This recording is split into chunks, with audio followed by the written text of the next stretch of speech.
I'm Ellen Cohen. I'm the Vice President of Enterprise Solutions, and I'm here with Eric Sugar of the McKesson Company. Eric is an enterprise architect there, and welcome to Cisco Live, and welcome to Cisco Virtual Live. Thank you, and welcome everyone. Great. So, Eric, you know, the prior interview I did was on virtualization. So, just kind of keeping our topics flowing, I want to talk to you a little bit today about business video and telepresence, of course. For those of the folks who don't know, McKesson has been one of the flagship implementations of telepresence. They use it across a range of offices, and as a leading healthcare company as well as system integrator, right, you obviously have a very large distributed business. So maybe we should just start, with the business why. Why business video? Why telepresence? Why did that make sense for McKesson? Well, there are a number of different reasons, and I can probably think of two important ones right off the top of my head. The first one is, you mentioned we're a large company, and with any large company, you've got dispersed teams, dispersed operations, dispersed geographically. And we needed a way for the teams to be able to communicate effectively, we needed a way for them to be able to collaborate effectively. And with the technology as it is around video, and as it was, say, 3 years ago, we couldn't have the technology get in the way of the message when people were meeting, when they were able to, when they wanted to collaborate. If we had a technology where, let's say, it interrupted the meeting, you would lose half your message. So really, it was important that that I not go to my stakeholders and say, "Hey, I've got a solution for you," but only half of your message is going to be heard. Right. So we needed something that could be kind of a real drag having to explain that. Yeah, exactly. It's like, this is going to be great, but only for half of you. Yeah, exactly. Yeah, and you can't really sell an idea or a product or any message if half your message is lost. So it was really important that we have ease of use and that we have a solution that was reliable and the quality was there. All of those three elements. And so it was really about the message and making sure that the technology didn't interfere. Another component was to be able to improve our processes. Really, the key to keep getting better as a company is to keep improving your business processes. Right. Getting faster, getting better. So that was truly important. And one of the keys around that is also improving the human latency involved in that. Human latency. Yeah, and actually you probably know about human latency if you... you've seen my work style. Yes. Actually, if you Google the term human latency, one of your blogs is the first. Yeah, I do know that. Yes, wow, now I'm extremely nervous. I am my good behavior. So it's interesting. So what you're saying, if I hear you right, is experience really mattered. Let's see, not making it an IT solution, but an end user usable solution really mattered. And one thing, before we kind of come off the subject, do you think that the upsweep in video, be it YouTube, interactive TV, do you think that when you look at the end users and the people that you service from an IT point of view, that they're just kind of more video savvy today? I'm just kind of a rhetorical question, right? What do you think, Ellen? But seriously, has that affected particularly the executives, right? Because it's an executive decision. Like telepresence, it's not a simple decision in many cases, right? Yes.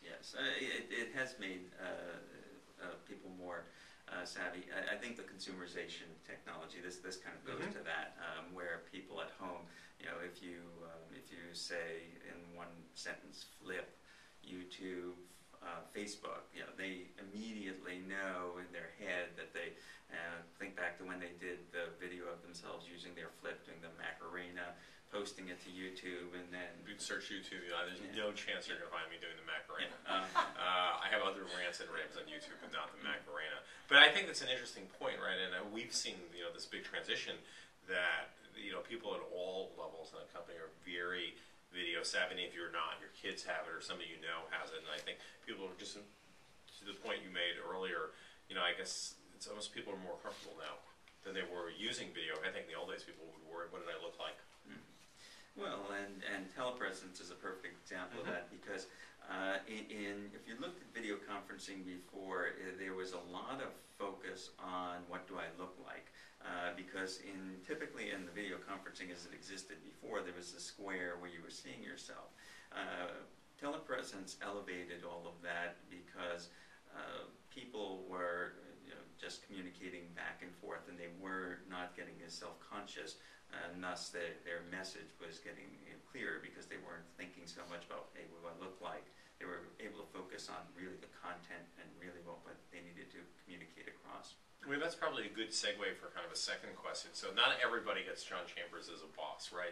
And, the T in Chambers, it's John TelePresence Chambers, right? So John immediately got the experience. That's why he pushed it so dramatically in our company and into the marketplace. But when you bring new solutions and a video solution to the user base, right, what happens? What do they have to go through to accept a solution? You talk about ease of use and those kinds of things, but are there other factors that impacted kind of the end user acceptance? And McKesson's actually accepted TelePresence quite quickly. Yes, what I found is actually... It wasn't just that we gave you a good deal, right? No, Yeah. Apart from that, yeah. It was, the users didn't know about the deal. But there are real phases to accepting TelePresence. It's almost like love. First is... Wow, TelePresence is love. Okay, it's TelePresence love. I swear, when I tell you this, you'll immediately recognize it. You got that first stage, which is that giddiness. You like lunch or like dinner? Yeah. Okay, I get you. Okay. So, but there's disbelief, there's giddiness. You probably saw this initially, where users would wad up paper and throw it at the lens to see if people on the other side would jump. They were kind of playful. Yeah, sure. So this was like the first phase of TelePresence, and then it kind of started to morph into true love.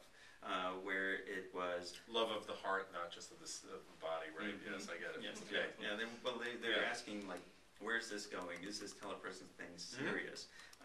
Do I look fat on camera? I mean, they're asking. I'm not answering that one, but okay. Yeah, but then that's when they started. They became accustomed to it, right? Yeah, like So it got to settle down, and then they would, they would go, "This is great," and then they go, "But could maybe change the color of the desk?" But they started to get accustomed to it. But then it morphed into full acceptance, where it's not just getting used to it, but they accept it as almost a standard.